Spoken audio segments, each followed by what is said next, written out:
Bonjour Monsieur André Gandillon. Bonjour Florian. Bonjour Monsieur Gandillon. Bonjour Jean. Donc pour cet entretien de juillet-août 2015, nous allons également traiter de l'Ukraine. Et je demande donc à Jean de nous lancer sur l'Ukraine et le conflit Est-Ouest avec la première question. Avec cette première question, est-ce que l'Ukraine est une réalité nationale? Non. Alors voilà, une fois qu'on a dit non, il faut dire pourquoi. C'est une création. C'est une création, oui. L'Ukraine, pour comprendre la situation de l'Ukraine, il faut remonter aux origines de la Rousse, c'est-à-dire au Xe siècle, au moment où la principauté de Kiev s'est convertie au christianisme orthodoxe, pour expliquer qu'à partir de ce moment-là, une Russie kievienne, donc Kiev aujourd'hui est la capitale de l'Ukraine, tout un chacun le sait, c'est une Russie kievienne s'est développée jusqu'au moment où elle s'est progressivement, elle a connu une période d'apogée, et puis après elle s'est un peu affaiblie, et surtout elle a été détruite lors de l'invasion mongole au XIIIe siècle. Et elle a souffert énormément pendant la Première Guerre mondiale. Elle a souffert pendant la Première Guerre mondiale, mais il faut bien voir que lorsque cette première Russie kievienne a été écrasée par les Mongols, une autre Russie a pris le relais. C'est la Russie du Nord, avec les différentes principautés comme Tver, Vladimir Souzdal, Novgorod et surtout Moscou. Celle des Cosaques, cette fois-ci. C'était pas celle des Cosaques, là. Non, ouais. C'était les principautés du Nord, au nord de la Volga. Des grandes monarchies. Voilà. Et à ce moment-là, vous avez eu en gros le flambeau russe qui a été relevé par la principauté de Moscou principalement, et qui s'est développé, qui a pris de l'ampleur, et qui à partir de 1389, à la bataille de Kulikovo, et surtout quelques années après avec ce qu'on appelle le face-à-face de Lougra, s'est débarrassé de la tutelle des Mongols. À ce moment-là, la Russie, la principauté de Moscou, s'est développée sous les grands princes de Moscou, que ce soit Basile III et Ivan Kalita, puis après Ivan le Terrible, qu'on appelle Ivan IV. Et cette expansion de la Russie a fait qu'elle s'est trouvée à lutter à la fois contre les Tatars, qui étaient les descendants des Mongols, ce qui fait qu'aujourd'hui vous avez encore dans la région de Kazan, vous avez toute une forte population musulmane. Vous avez au sud les fameux Tatars de Crimée. Ils se sont heurtés ensuite à l'Empire ottoman. L'Empire ottoman qui occupait la Moldavie, qui occupait ces régions-là.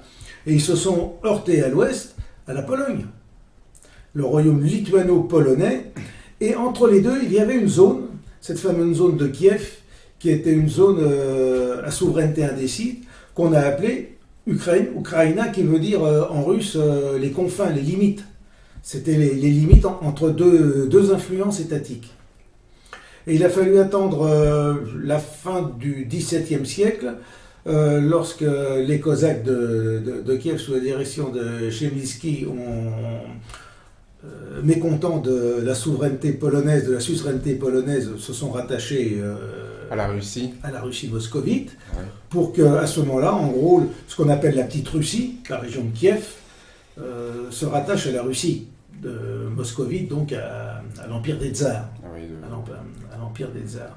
Donc, vouloir séparer l'Ukraine de la Russie, c'est quasiment impossible.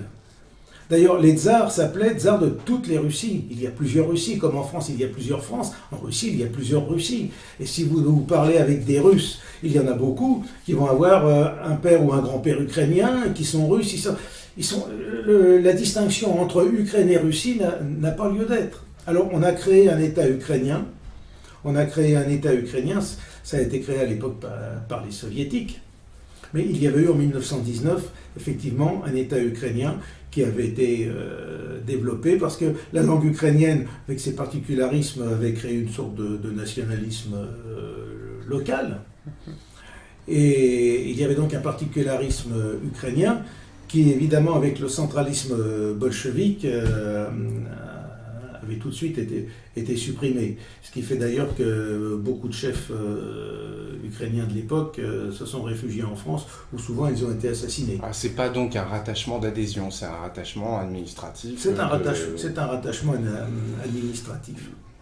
Voilà, un peu contre un... Alors effectivement, l'Ukraine a sa réalité, disons la région de Kiev a sa réalité, l'ancienne République des Zaporog a sa réalité, mais la distinguer de la Russie, c'est assez difficile. Hein. C'est comme si on sépare le sud de la France du nord de la France. On crée un État occitan en laissant le reste du nord de la France séparé.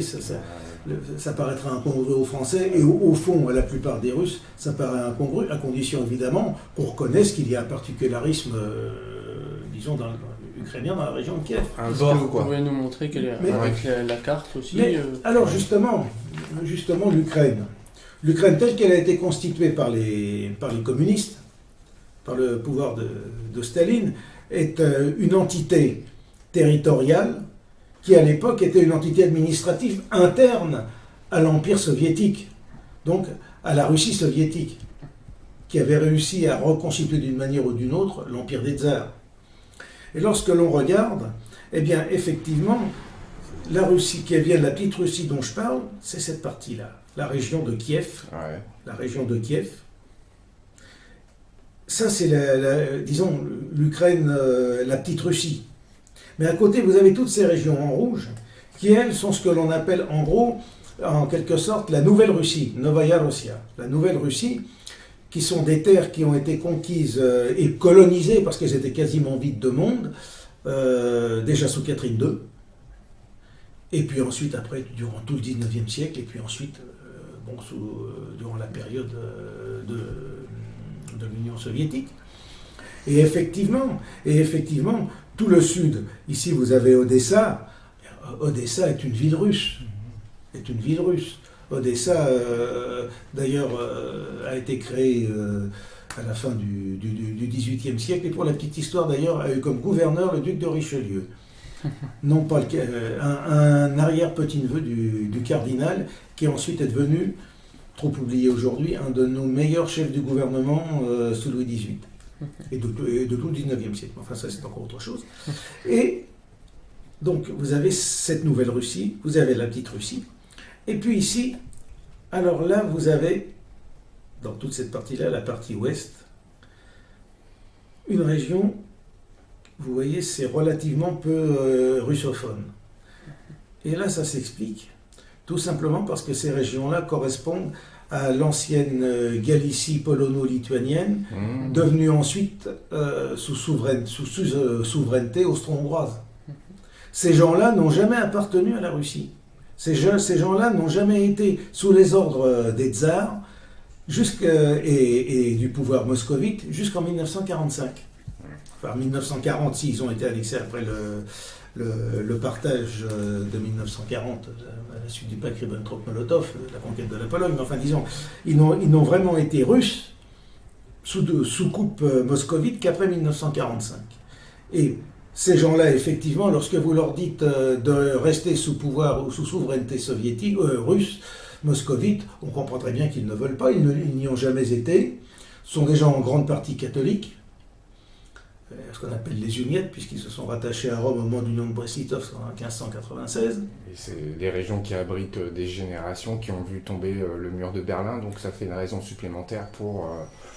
Ce sont des gens qui regardent toujours vers l'ouest. Et alors on nous dit aujourd'hui, dans ces régions-là, il y a beaucoup de néo-nazis et autres. Alors il faut bien comprendre que, oui, ces gens-là en restent à l'idée qu'à la suite de l'annexion de ces régions-là par Staline en 1940, le grand espoir qu'ils ont eu, c'est lorsque les Allemands sont entrés à leur tour en Russie en 1941. Ont protégé les populations. Ils ont protégé en quelque sorte ces populations. Voilà pourquoi il y a, disons, ces mouvements néo-nazis, enfin, que l'on présente comme néo-nazis, les bandéristes et autres. Et donc, en sachant qu'il y a un peu un est-ouest où on trouve d'un côté des populations russes et d'un côté cette Galicie, Pour trouver une solution viable, ça serait à ce moment-là d'avoir en quelque sorte deux Ukraines. Oui. Ben, en quelque sorte, oui, il y aurait deux Ukraines. Il y aurait deux Ukraines. Il y a l'Ukraine, disons, qui regardera toujours vers la Russie. Et puis il y a ce qu'on appelle la Ruthénie, puisque à l'époque de François Joseph, on les appelait les Rutènes. Hein, c'est une sorte de Ruthénie. C'est des partisans, quoi. Oui, une sorte de Ruthénie qui a vocation, à la limite, à constituer une sorte de nouvel État indépendant Un fragment au sein de l'Europe. Supplémentaire. Voilà. Et je ferai même remarquer qu'ici, en bas, là, il y a une petite zone de gens qui se distinguent de cette partie ouest de l'Ukraine. C'est une ancienne partie de la Hongrie, ce qu'on appelle la Ruthénie subcarpatique, qui est peuplée en grande partie de Hongrois encore aujourd'hui, c'est la région d'Oujgorod, Mukachevo. Et dans cette région-là, vous avez une forte proportion encore de Hongrois. Donc il faut bien remarquer que le pays est complètement mélangé, c'est très particulier. C'est très particulier. Et en bas, effectivement, vous avez la fameuse Crimée, qui a été rattachée à la Russie. Mais là encore, il faut dire que la Crimée avait été donnée à l'Ukraine par Khrouchtchev, mais ça n'entraînait aucune conséquence, puisque c'était une modification d'appartenance, disons, administrative, au sein d'un État unique. Puis c'est un pôle industriel aussi. Et c'est surtout le port de Sébastopol. Voilà, un pôle industriel. Si la Russie a besoin du port de Sébastopol pour pouvoir avoir accès aux mers chaudes, enfin disons à la mer Noire et puis après aux différents détroits. D'ailleurs, c'est pour ça aussi que les Américains, puisque je pense qu'on va arriver en tant que protagonisme dans le système, voulait éviter que les Russes ne conservent le port de Sébastopol. D'accord. Alors il y a deux types, si on peut démarquer les choses, en fait il y a deux types, il y a deux profils de russophones. C'est-à-dire le russophone qui est, en fait on peut dire un premier arrivant, et puis un russophone qui est arrivé à l'issue du second conflit mondial en 1940. Mais oui, ce sont même pas, oui, alors eux, ce sont même pas des russophones, ce sont des slavophones, voilà. Et d'ailleurs, l'Ukraine, la petite Russie elle-même a son propre parler ukrainien, mais dans cette région-là, les gens sont quasiment tous bilingues, Et séparer le russe-ukrainien. Séparer le pays en deux, ça s'apparenterait pas à du régionalisme séparatiste, comme l'applique l'Union européenne parfois C'est-à-dire que cette fameuse Galicie, Volhynie et autres régions, enfin là, ont un particularisme quand même, parce qu'ils n'ont jamais voulu être polonais. Ils s'étaient accommodés de l'Autriche-Hongrie, voilà. Mais même après 1918, lorsqu'ils ont été en grande partie rattachés à la Russie, à la Pologne. À la Pologne, c'est vrai qu'il y avait la ligne Curzon, la ligne de partage de 1920. Ouais. Ces gens-là n'ont jamais véritablement adhéré non plus. Adhéré à un rattachement à la Pologne. Donc il y a une véritable entité. Donc à un moment ou un autre, par simple réalisme politique, il faudra tenir compte. Et donc, le gros problème de l'Ukraine, c'est qu'on a transformé des frontières intérieures à un État en frontières internationales. Donc après avoir dit que l'Ukraine n'a pas de véritable réalité nationale, contrairement à la France d'ailleurs, nous allons vous lancer sur la seconde question qui, elle, est plus d'actualité. Elle est plus d'actualité, en effet. Que dire en fait, des événements qui secouent le secteur droit et gauche du pays actuellement. Quels sont, en fait, peut-être, on va argumenter la question un petit peu, quels sont vraiment le profil de ces populations qui s'affrontent les unes aux autres dans ces... Et en gros, on peut dire que... Alors, il y a d'un côté une base russophone et russe de nationalité, c'est ceux qui se sont révoltés à l'Est, la République de Donetsk, qu'on appelle République de Donetsk aujourd'hui, et de l'autre côté, disons, un pouvoir ukrainien, si on peut dire, de Kiev, le régime de Kiev, qui s'appuie sur un peu les Galiciens, c'est-à-dire sur la partie ouest. Mais la seule chose, c'est que, là encore, la crise ne serait pas venue s'il n'y avait pas eu intervention de l'étranger, et pour tout dire, des Américains, qui ont pour but d'encercler la Russie, pour but d'affaiblir la Russie. Avec un cordon de sécurité. Avec un cordon de sécurité autour. Et il suffit de lire l'ouvrage de Zbigniew Brzezinski, Le Grand Échiquier, pour savoir de quoi il s'agit. Il a clairement écrit dans son livre, qui a une vingtaine d'années maintenant, plus de 20 ans maintenant, on enlève l'Ukraine à la Russie, et la Russie n'existe plus en tant que grande puissance. Donc le but, c'est véritablement de couper l'Ukraine de la Russie. Or, comme je vous ai dit, c'est séparer ce qui n'est pas vraiment séparable. Et on en est parti de là. Il y a eu, tout autour de la Russie, ce qu'on appelle les révolutions de couleur. Il y a eu la révolution orange en 2004 déjà en Ukraine, qui avait mis en place un pouvoir plus ou moins pro-occidental, qui a tellement fait preuve de son incapacité qu'il a été très vite rejeté par la population. On a mis en place, est arrivé au pouvoir celui que sous pression occidentale on avait déposé, c'est-à-dire Viktor Yanukovych. Et comme Yanukovych, par simple réalisme politique, voulait signer des accords économiques plus avec la Russie qu'avec l'Union européenne, on a suscité ce qu'on a fait la révolution de Maïdan en février 2014. Et ces révolutions de couleur, vous en avez eu qui ont échoué en Biélorussie, vous en avez qui ont échoué au Kirghizistan, et vous en avez une là, je ne sais pas où ça en est, mais qui a commencé à être lancée en Arménie, tout simplement parce que l'Arménie a choisi le camp russe. Justement, en fait, alors sur ce sujet-là, pouvez-vous revenir sur le massacre d'Odessa du 2 mai 14 On y reviendra à la fin, je pensais vraiment faire un tour de cette actualité où il y a aussi révolution de Maïdan. Alors justement, oui, la révolution de Maïdan a été clairement lancée par les États-Unis. Il y a l'ambassadrice des États-Unis ou l'attaché culture, des États-Unis, Victoria Nuland, qui est liée au cercle de nos conservateurs américains. Elle est l'épouse d'un certain Kagan, très influent à Washington, qui a clairement fait comprendre que c'était les Américains qui poussaient derrière, avec l'aide des Israéliens d'ailleurs. On s'est rendu compte qu'à Maïdan, à Kiev, il y avait énormément de soldats israéliens qui venaient épauler ces fameux néo-nazis de Pravi Sector et de Svoboda, de secteur droit, donc de Pravi Sector et de Svoboda qui veut dire liberté. Et là, j'avoue franchement que je suis très dubitatif de voir des sionistes, des juifs finalement s'entendre avec des gens réputés antisémites, anti-juifs et autres. Là, il faudra qu'on m'explique. Ils se sont épaulés dans ces manifestations violentes d'ailleurs. Oui, ils se sont épaulés dans ces manifestations violentes. Alors il faut bien être clair, aujourd'hui au point de vue du droit international, on a en Ukraine un gouvernement putschiste. Même s'il y a eu des élections et autres, mais c'est un gouvernement putschiste. Alors Yanukovych a été vilipendé parce qu'il s'était fait construire une belle villa et autres. Oui, effectivement, mais c'est peut-être principalement sa seule erreur, disons, personnelle, parce que sur le fond, sa politique économique d'entente avec la Russie est à peu près la seule valable. Que peut proposer l'Union européenne ? L'Union européenne est sur les genoux. Elle est exsangue financièrement.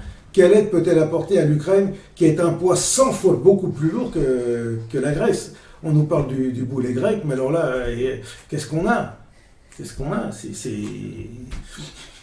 Et aussi, à travers ce coup d'État américano-sioniste, finalement, on a les affairistes qui arrivent, tels que ceux de l'OTAN, le FMI, Monsanto, la CIA. Ah ben, alors là, l'Ukraine, c'est la curée. C'est la curée de tous les groupes agro-industriels du monde.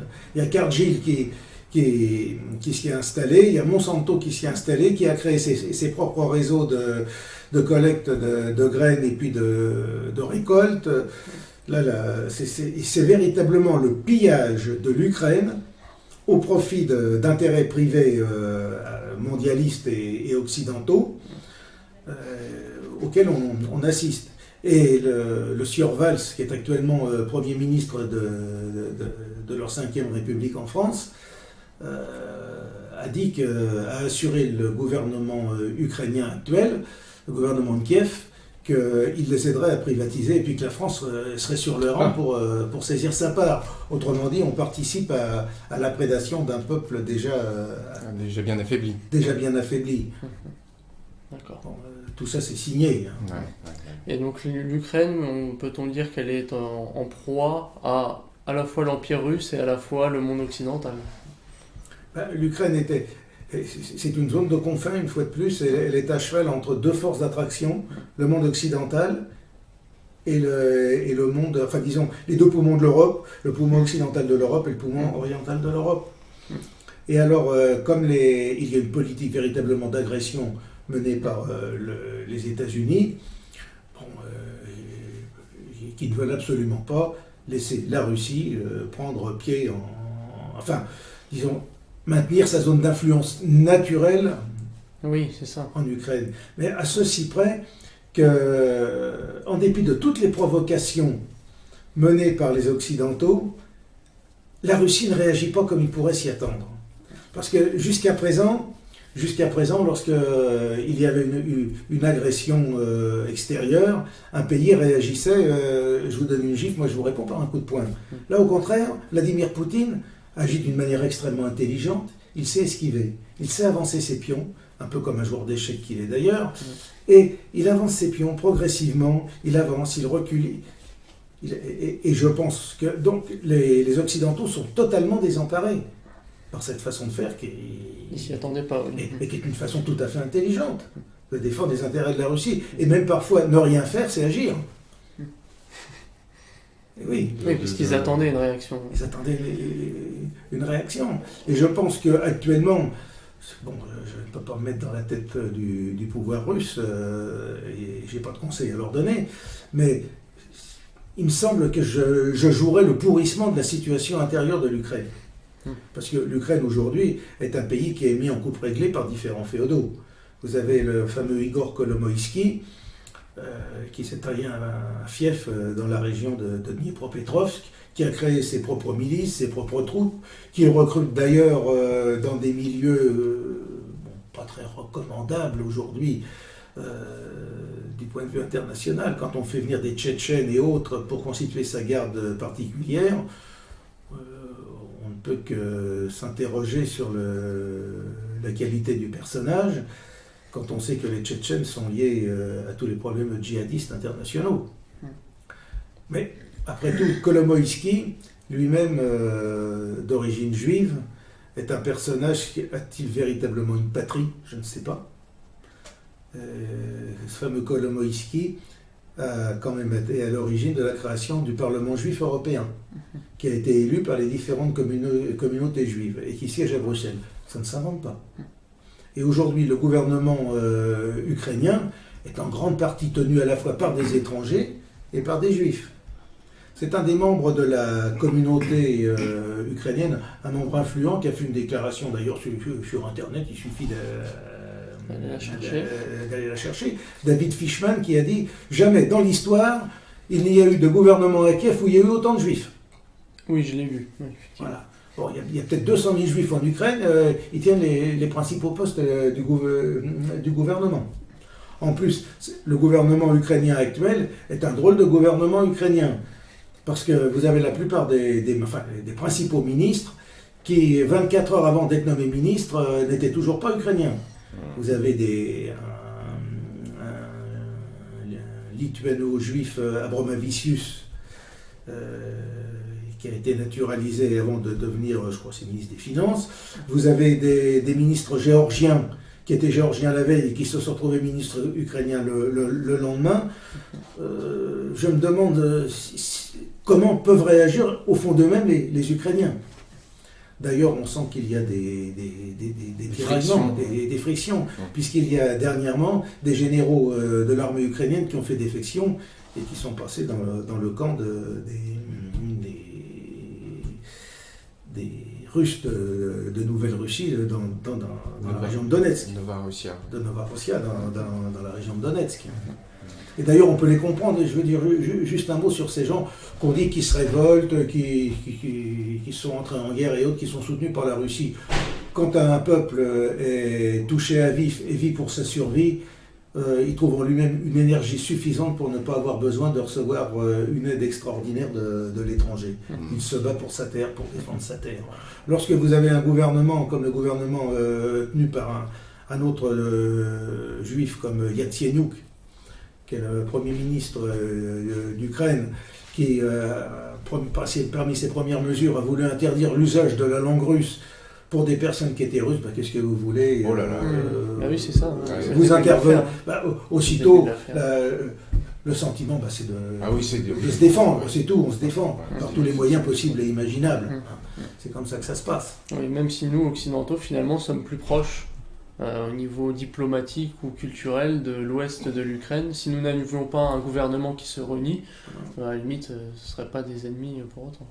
Ce ne seraient pas des ennemis pour autant, mais il faut bien tenir compte d'une chose, que dans l'Europe, puisque en tant que nationalistes français, nous sommes en même temps, disons, nous pensons à l'intérêt supérieur de la civilisation européenne et chrétienne à laquelle nous participons et sans laquelle finalement nous n'existerions pas, parce que c'est un immense ensemble solidaire. Il faut penser à un équilibre de l'Europe et que chaque peuple ait quand même ses droits. Donc on ne peut pas nier l'intérêt de la Russie à avoir sa zone d'influence, et notamment, pourquoi pas, à refusionner avec une partie de l'Ukraine et autres. D'ailleurs, les diplomates chinois qui sont tout à fait pragmatiques disent c'est une question d'années, mais tôt ou tard, l'Ukraine rejoindra la Russie. Bon, il faut voir les choses sur le long terme. Par contre, il y a la question de la Galicie, la question de l'Ukraine de l'Ouest, qui doit avoir sa juste solution. À mon avis, c'est comme ça qu'on doit envisager les choses. Mais aujourd'hui, à quoi assiste-t-on? À un déni de réalité. On pense que les frontières qui ont été fixées une fois pour toutes en 1945 et parfois même en 1919 sont intangibles. Mais où avez-vous vu dans l'histoire des frontières qui soient intangibles ad vitam aeternam? Ce n'est pas possible. Donc, et surtout, lorsque les frontières ont été conçues de manière totalement artificielle et totalement arbitraire. Alors maintenant que nous avions fait un tour d'actualité, nous pourrions terminer avec une affaire précise. Et cette dernière question préparée. C'est le massacre d'Odessa, le 2 mai 2014. Le massacre d'Odessa en 2014, oui. Alors ça, c'est un événement dont on a très peu parlé dans les médias occidentaux. C'est quelque chose qui est passé totalement inaperçu.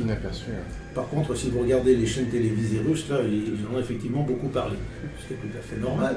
Parce que vous avez des habitants de la région d'Odessa qui, voyant que leur droit de russe était bafoué, comme d'ailleurs dans le reste de l'Ukraine pour les russophones, ont commencé à se révolter, partisans du fédéralisme. Partisans du fédéralisme. Ils voulaient tout simplement un fédéralisme. Un fédéralisme en Ukraine. Bon, à mon avis, c'est une solution temporaire qui aurait été parfaitement viable, mais qu'actuellement le gouvernement putschiste de Kiev refuse. Ces gens-là demandaient un fédéralisme, tout simplement que l'on reconnaisse leur spécificité de russe. Pour toute réponse, ils ont eu l'envoi de milices armées, dont des milices armées de Pravi Sector et même de milices du fameux Kolomoïski dont je parlais tout à l'heure. Ils les ont regroupés dans la maison des syndicats, et là...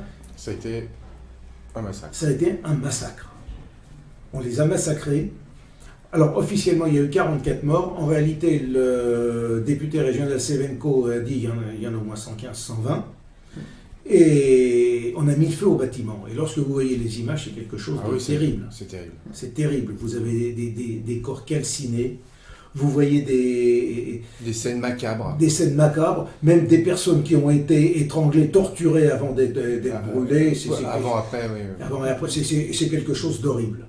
Et ce massacre d'Odessa à lui seul devra entraîner la condamnation du gouvernement actuel de Kiev, dans la mesure où ce gouvernement n'a jamais condamné et fait arrêter les auteurs de ce crime. Oui, en plus, il s'agit en fait d'un groupe qui a fait cette chose-là, donc ça doit être facile quand même de tirer sur la pelote de fil.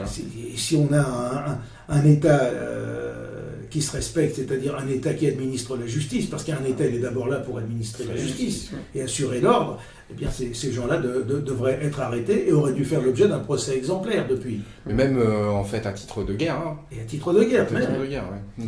Et le résultat, ça a été que ces populations russes autour d'Odessa ont finalement remigré en Russie, quoi. Il y a beaucoup de personnes, il y a au moins actuellement entre 5 et 600 000 personnes qui ont quitté l'Ukraine pour partir en Russie. Alors aujourd'hui, lorsqu'on veut nous présenter Poutine comme un personnage dictatorial un despote, si c'était le cas, je ne pense pas que ces Ukrainiens, enfin ces Russes d'Ukraine seraient partis en Russie, mais ils auraient plutôt cherché à partir vers la Roumanie ou la Moldavie toute proche. Et il faudra m'expliquer pourquoi aujourd'hui les derniers sondages d'opinion montrent 78% de la population russe satisfaite de la politique de Poutine. Alors effectivement, Poutine est contre la Gay Pride, Poutine est pour soutenir une économie nationale, une souveraineté économique, une souveraineté politique et autres. L'Église orthodoxe, etc. L'Église orthodoxe, une politique disons, je dirais pas d'ordre moral, mais simplement de bon sens. Alors, je ne dis pas que tout est rose en Russie, on pourrait discuter de beaucoup de choses. Oui, ce sera le prochain. Ça, c'est autre chose. Mais il est quand même étonnant qu'un gouvernement que l'on dit despotique reçoit 78% d'approbation, alors qu'en France, un gouvernement que l'on dit démocratique, aujourd'hui, n'a plus que 18 à 20%. 20%. Mais c'est peut-être parce qu'en France, il n'y a plus de souveraineté. Il y a une déliquescence totale des mœurs, on ne défend plus la France, on ne défend plus l'ordre et la sécurité. Peut-être qu'on peut équilibrer. Et puis les salles de vote qui sont désertées également. Les salles de vote qui sont désertées, oui, chez nous. De toute façon, on se rend bien compte pourquoi aller voter. Le fameux référendum de 2005, à mon avis, chez beaucoup de personnes, a été un déclic. Vous avez une grande 56% des Français qui ont rejeté le traité, disons, de centralisation européenne qui avait été proposé par Giscard d'Estaing, puisque ça ne convenait pas aux autorités centrales de Bruxelles et des cercles mondialistes. 2 ans après, Sarkozy a fait passer la réforme traité de Maastricht. Par les députés, le traité de Lisbonne. De Lisbonne, oui, c'était le traité de Maastricht qui a été refusé. Mais de toute façon, il ne fallait pas être grand clair. Dès juin 2005, il était écrit que de toute façon, on ferait voter et on passerait par les parlements et plus par le peuple, puisqu'il faut savoir que, étant donné qu'on a un monde démocratique, si le peuple ne pense pas ce que veulent les autorités, c'est que ce sont les imbéciles qui votent. Et le Parlement qui serait les élus du peuple, donc ils avaient fait un jeu sémantique. Oui, mais enfin, de toute façon, le seul vote qui pourrait avoir une valeur, c'est le mandat impératif, c'est-à-dire quelqu'un qui est mandaté pour voter telle et telle chose, pour appliquer telle et telle chose. Dans la Révolution 89, les États généraux, une des toutes premières décisions qu'ils ont prises, tout mandat impératif est nul. C'était détruire tout l'esprit des États généraux. Bon. Faut être élu pour être élu. Voilà. Bon. Et du coup, après cette divagation, on s'en est écarté. Concluons le sujet sur l'Ukraine. Est-elle une réalité nationale, son actualité, et effectivement cette affaire du massacre d'Odessa. Voilà. Et donc l'affaire est maintenant, les choses peuvent rester calmes actuellement, telles que c'est actuellement, et surtout peut-être dégénérer. Parce qu'il faut quand même dire un mot du fait que l'OTAN est en train d'installer de plus en plus de troupes et de matériel en Pologne, en Lituanie, en Roumanie, et qui encerclent. Il n'est pas armé, dit l'OTAN. Ils ne sont pas armés, dit l'OTAN. Ils ne sont pas armés. Et, il y a quand même des dépôts de matériel, il y a des blindés qui sont disposés dans la région. Bon, et après on va accuser Vladimir Poutine d'installer 40 missiles balistiques dans la région. Mais on sent une montée des tensions. Dernièrement, le président demi-juif ukrainien Poroshenko a déclaré que s'il y avait des troubles dans la République de Transnistrie, c'est-à-dire cette partie de la Moldavie, encore des frontières à la Staline, qui n'ont aucune réalité, cette Transnistrie qui s'était séparée de la Moldavie parce qu'il était plutôt russophone, et qui est soutenu d'ailleurs par la Russie, connaissait des troubles, et que Moscou veuille les défendre en envoyant des troupes. Et si les avions russes survolaient l'Ukraine, Boum, boum, boum. l'Ukraine les bombarderait. Or, c'est bien de la provocation, puisqu'on sait qu'actuellement, il y a des éléments qui tentent de s'infiltrer en Transnistrie venant d'Ukraine, donc du gouvernement de Kiev, pour semer le désordre en Transnistrie. Et lorsqu'on voit sur une carte cette fameuse Transnistrie, qui est totalement isolée à l'intérieur des terres, donc on sait très bien que d'une manière ou d'une autre, si la Russie doit ravitailler les 200 000 ressortissants russes qu'il y a en Transnistrie et les 600 casques bleus qui s'y trouvent, elle va être obligée d'une manière ou d'une autre de traverser le territoire ukrainien. Donc on voit très bien qu'il y a des provocations occidentales pour pousser au conflit.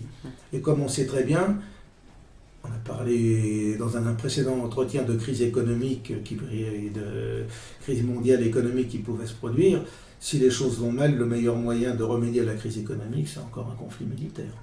C'est ce qui, Solution en fait, revient à dire que c'est un conflit qui est mais terriblement injuste. Ça veut dire qu'en fait, nous serions dans la même pièce dans le noir. Quand je vous tape, c'est moi qui vous tape, et quand vous me tapez, c'est pas forcément vous qui me tapez. Exactement. Bon, ben voilà. Pour revenir à cette logique, Florian. Oui, nous concluons maintenant. Nous remercions donc le rédacteur en chef de la revue Militant pour cet entretien. Eh bien, je vous remercie. Merci Florian. Merci Jean. Merci monsieur. À la prochaine. À très bientôt. Au revoir.